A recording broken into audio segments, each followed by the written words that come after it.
नमस्कार पशुपालक मित्रांनो, मी डॉक्टर शैलेश लोखंडे. पशुरोग निदान व उपचार या माझ्या मराठी यूट्यूब चॅनलवर मी आपल्या सगळ्यांचे मनापासून स्वागत करतो. आज आपण ज्या औषधाविषयी बोलणार आहोत ते औषध म्हणजे क्लोरॅम्फेनिकॉल अँटीबायोटिक. तर क्लोरॅम्फेनिकॉल अँटीबायोटिकचा जनावरांमध्ये कोणकोणत्या जनावरांमध्ये उपयोग होतो आणि कोणकोणत्या बिमारीमध्ये आपण या अँटीबायोटिकचा उपयोग करतो हे आज आपण या व्हिडिओमध्ये जाणून घेणार आहोत. तर सगळ्यात पहिले आपण जाणून घेऊया की क्लोरॅम्फेनिकॉल हे जे प्रतिजैविक आहे, अँटीबायोटिक आहे, तर हे कोणत्या स्वरूपाचे आहे. तर हे अँटीबायोटिक बॅक्टेरियोस्टॅटिक आणि ब्रॉड स्पेक्ट्रम अँटीबायोटिक आहे. तर बॅक्टेरियोस्टॅटिक म्हणजे जे अँटीबायोटिक बॅक्टेरियाला मारत नाही परंतु त्याची जी ग्रोथ आणि मल्टिप्लिकेशन असते ते इनहिबिट करते, थांबवते, तर त्याला आपण बॅक्टेरियोस्टॅटिक अँटीबायोटिक म्हणतो. आणि ब्रॉड स्पेक्ट्रम म्हणजे जे जवळपास दोन्हीही म्हणजेच ग्राम पॉझिटिव्ह आणि ग्राम निगेटिव्ह बॅक्टेरियावर काम करते अशा अँटीबायोटिकला आपण बॅक्टेरियोस्टॅटिक आणि ब्रॉड स्पेक्ट्रम अँटीबायोटिक म्हणतो.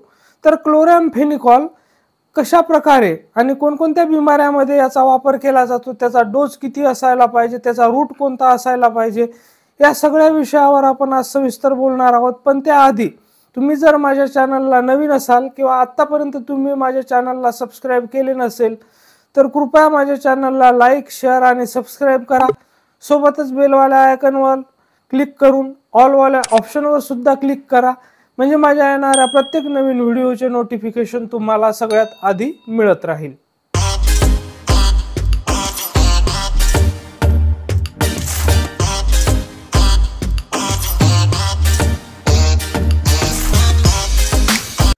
तर क्लोरॅम्फेनिकॉल हे एक स्टेबल, लिपिड सोल्युबल आणि न्यूट्रल कंपाऊंड किंवा सबस्टन्स आहे.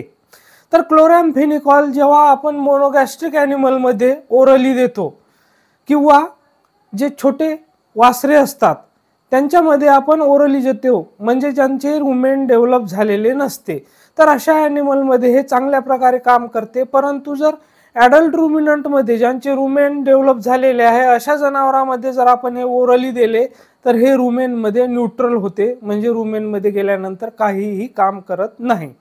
क्लोरॅम्फेनिकॉल अँटीबायोटिक जे आहे हे सगळ्या बॉडी फ्लुइडमध्ये चांगल्या प्रकारे पसरते, जसे की ब्रेनमध्ये म्हणजे CSF झालं किंवा अक्वेस ह्युमर झालं, तर याच्यामध्ये याचे कॉन्सन्ट्रेशन चांगल्या प्रकारे अचीव होते.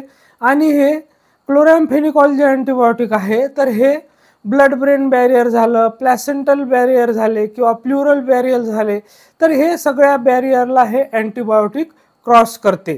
तर आता आपण बोलूया की हे अँटीबायोटिक जे आहे ते कोणकोणत्या बॅक्टेरियावर काम करते, कोणत्या ग्राम निगेटिव्ह बॅक्टेरियावर काम करते आणि कोणत्या प्रकारच्या ग्राम पॉझिटिव्ह बॅक्टेरियावर हे अँटीबायोटिक काम करते. तर जसे की क्लोरॅम्फेनिकॉल हे अँटीबायोटिक जे आहे ते मोस्ट ग्राम पॉझिटिव्ह बॅक्टेरिया जसे की ॲक्टिनोमायसिस पायोजन्स, बॅसिलस अँथ्रॅसिस, कोरिनेबॅक्टेरियम स्पेसीज, लिस्टेरिया, इरिसेपॅलोथ्रिक्स आणि पुष्कळशा स्टेफायलोकोकस आणि स्ट्रेप्टोकोकस बॅक्टेरियावर सुद्धा हे काम करते.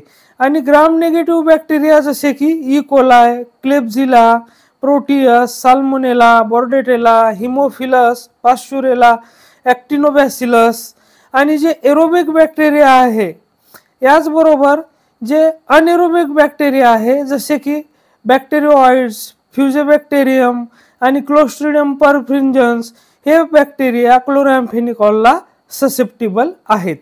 तर आता आपण बोलूया या इंजेक्शनच्या इंडिकेशनबद्दल, म्हणजेच आपण या इंजेक्शनचा कोणकोणत्या रोगामध्ये उपयोग करू शकतो. जसे की एंटरिक इन्फेक्शन आहे, जसे की साल्मोनेलॉसिस, तर साल्मोनेलॉसिसमध्ये या इंजेक्शनचा आपण वापर करू शकतो. याचबरोबर मेनिंजायटिस, तर मेनिंजायटिसमध्ये आपल्याला या इंजेक्शनचा खूप चांगला रिझल्ट मिळतो.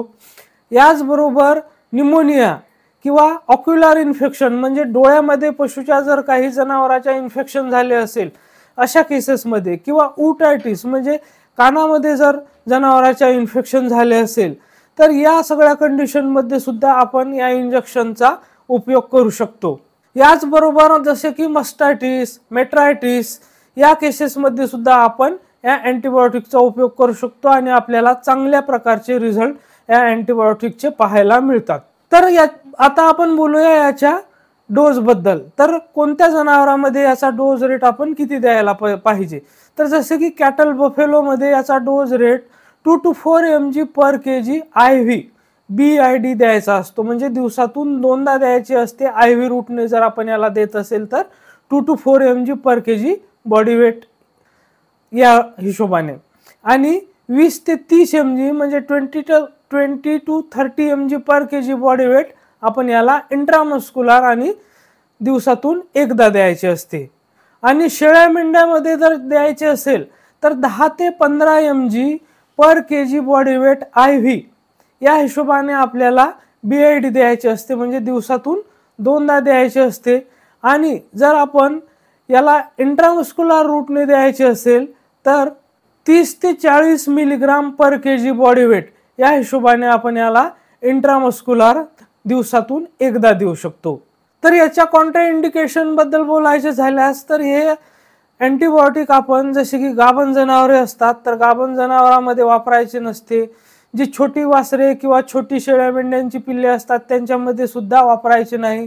आणि ज्या जनावरांमध्ये लिव्हरशी संबंधित काही तक्रारी आहेत तर अशा जनावरांमध्ये सुद्धा या अँटीबायोटिकचा उपयोग करू नये। याच इंजेक्शनच्या टॉक्सिक इफेक्ट बद्दल बोलायचे झाल्यास, साइड इफेक्ट बद्दल बोलायचे झाल्यास, हे क्लोरॅम्फेनिकॉल इंजेक्शन जर जास्त दिवस आपण याचा यूज केला तर यामध्ये रिव्हर्सिबल बोन मॅरो सप्रेशन होते, ही गोष्ट सुद्धा आपण लक्षात ठेवावी।